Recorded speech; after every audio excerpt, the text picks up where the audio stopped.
नमस्कार, मी कोमल आणि मी बॅग घेऊन कुठं जात आहे तर मी जात आहे मुंबईला.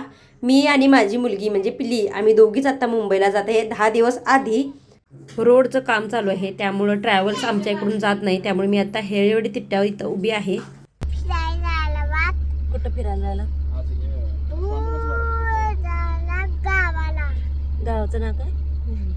मुंबई. आणि कुणाकडे चाललेस? शिवांशकडे. प्रियांशकडे. आता चला बघूया. माझं ऐकून ऐकून आता पिलीला पण पाठ झालेला आहे. ती पण माझ्यासारखं बोलण्याचा प्रयत्न करते.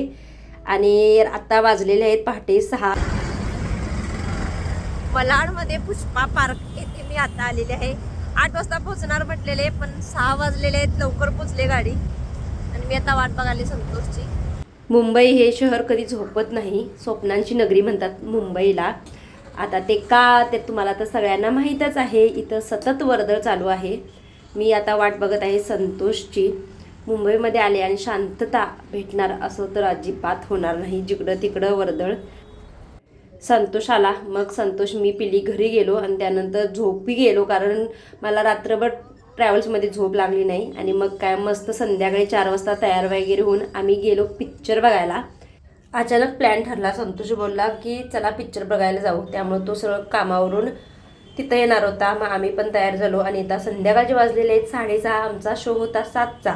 लेट झाला होता त्यामुळं मेट्रोनं जायचं ठरवलं आणि इथं आम्ही तिकीट काढायला गेलो तर इथं एक नवलच झालं. तर मुलांची हाईट बघून तिकीट काढायला 3 वर्षाचं असू दे 2 वर्षाचं असू दे, हाईट जर जास्त असेल तर त्यांचं फुल तिकीट म्हणे. कारण आता मी तर काढलेलं आहे मेट्रोमध्ये. आम्ही तर पहिल्यांदाच आलो आहे त्यामुळं तुम्हाला जर माहीत असेल इन्फॉर्मेशन तर मला नक्की सांगा. पिल्ली 1.5 वर्षाची होती तेव्हा आम्ही आलो होतो. मला आता जवळजवळ 2-2.5 वर्ष झाली येऊन. आणि बघा इथं पिल्ली खुश झालेली आहे जाम. तिला हे तर काहीतरी नवीनच आहे तिच्यासाठी सगळं. आणि पिक्चर बघण्यासाठी बघा किती गर्दी आहे. ह्या पिक्चरमधून रियालिटी दाखवली आहे कारण माझं शिक्षण पण मराठी माध्यमातून झालेलं आहे आणि आता मराठी शाळा खरोखरच बंद होत आहेत. आमच्या गावामध्ये म्हणजे शिवपूरमध्ये फक्त 10 ते 16 पोरं आहेत. बाकीची सगळी पोरं इंग्लिश मॅडमला गेलेली आहेत. आता इंग्लिश मॅडम हे एक फॅट झालेलं आहे. म्हणजे इंग्लिशमध्ये गेलं की माझं पोरगं हुशार असं एक गैरसमज झालेला आहे. असो ज्याची त्याची चॉईस. मग काय पिक्चर बघून झाला आणि मी मस्तपैकी पिझ्झा बर्गर वगैरे एन्जॉय केला आणि घरी निघालो.